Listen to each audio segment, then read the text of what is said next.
refs, please. Well, it doesn't matter.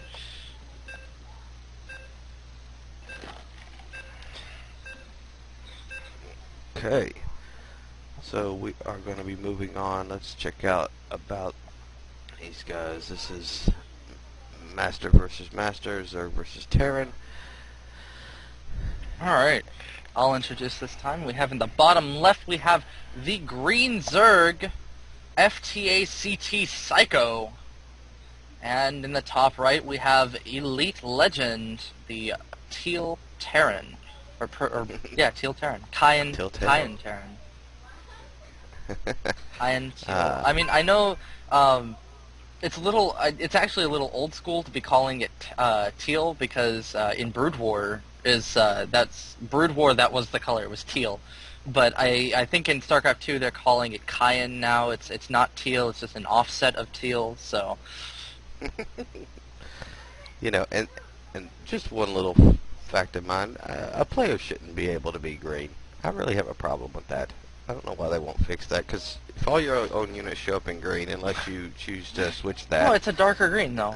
It's a darker green that you're facing. I know it's darker, but when you're just glancing at mini-maps, you know, it's a lot easier to detect, like a red, which a lot of people do toggle the color units, which auto make them red, you know, because they just get used to that color. Well, you can ladder. You can ladder as green. Your opponent won't see you as green, but you can ladder as green. Alright, well, we do have a scout coming out from Psycho. And it's going to move up into the base here. There is a hole, so it is going to get in there. No, it's exactly what I thought I would see. Oh my Give me something worth seeing.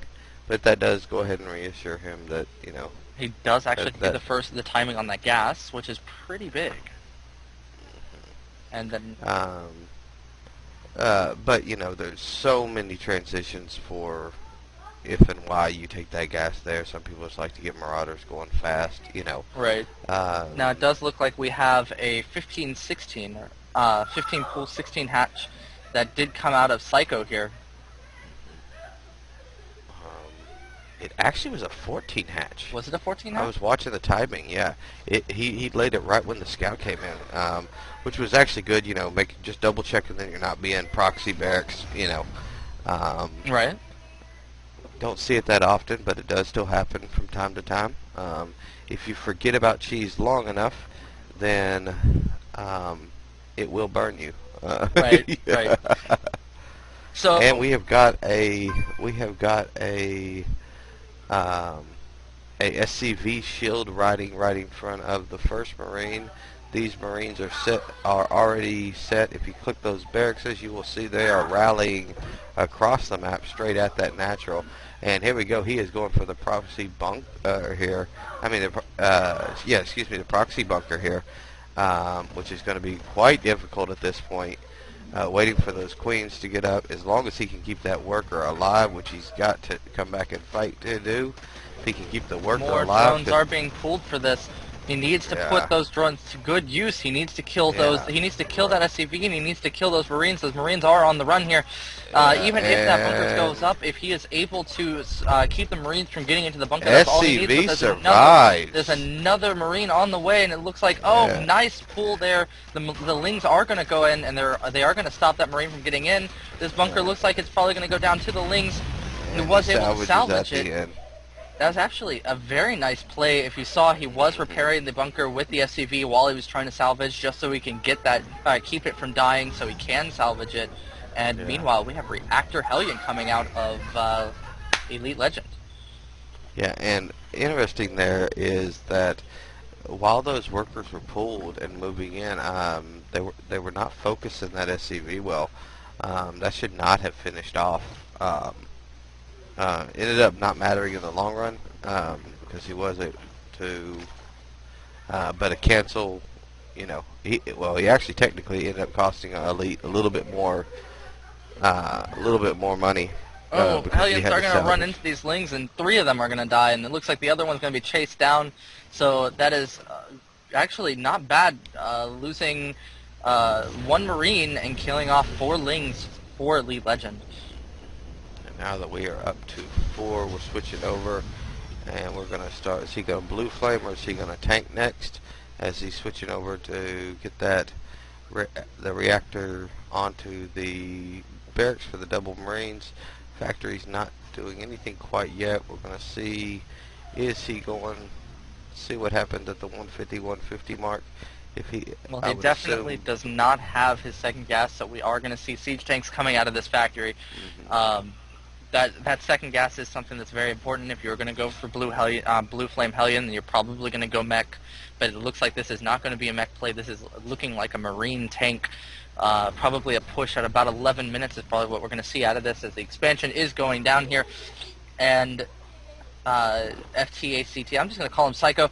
Psycho is getting ready to deal with these Hellions, dropping down that evolution chamber, and we do have a spine up here with the Queen blocking the way. And Elite does see there is no third here yet, so he's feeling quite comfortable. He's mining on 2 right now as well, so he's not behind. He's going to come do a little bit of picking. He does know if he can get to the corner, he can deal with a little bit. He can work on that Evo chamber, but it would be terribly slow because they're just, you know, Hellions just aren't designed for taking down buildings. And we do have a Spire, really quick Spire coming out for Psycho. Good. It is, you know, obviously you've seen more Hellions than you have Marines, and this is really going to put these tanks to shame as well. So really not a bad counter, because as he is going to start pushing these tanks across, and we're going to see, is this Zergling, yeah, the Zergling. Well, I am mistaken. This is a 9-minute push, which is something that you don't really see very often anymore. This kind of small group of small group of Marines, small group of tanks, but this was very popular a few seasons back. It looks like we are going to get to see this happen again. And the question is the Spire going to be done in time? Are the mutas going to be out in time? It doesn't look like that's going to be the case, and there are Marines out here to deal with any of that. And Siege technology just finished, so this will be the moment he's ready to push. Here comes the first 10 mutes. So if he needs to be able to keep some of these Marines alive, because he's about to say, "Oh crap!" in just a second. Right, Ling going in for the suicide here. And we are walking tanks up the ramp here as more reinforcements are here. This is actually one of the great things about going Muta in ZVT, is you want to cut off those reinforcements. But is he going to get that Evo chamber down before Carapace finishes? Because that's absolutely going to be huge. There's going to be nothing to protect. There's so many Mutas coming in here, but all he has to do is kill workers, and he can pay this off. He has more Marines back here, but it looks like those Mutas are going to clean that up. That is quite a few Mutas out for Psycho. More Marines out. We have seen a couple mutes fall, a couple of them low. Not much. This tank is just a freebie. He's having to change his rally points, pulling things back. He's still running off. He's got the barracks, but he's not enough reactors here to help. Getting free shots on this 4th right now, as these Marines are coming in, and the mute speed just allows them to get into play. Here comes the Zergling. It's actually a great push from Psycho here, as there's not enough Marines to deal with this. There's no turrets. 10 of them on the map. Yeah, 10 on the map, and none of them are falling. SCVs are able to deal with the Lings, but it looks like there's so much damage being done by nothing he can do. He's at 48 minerals. Yeah. Okay, so FTaCtPsycho will go into the winners bracket, and Elite will go down into the losers bracket.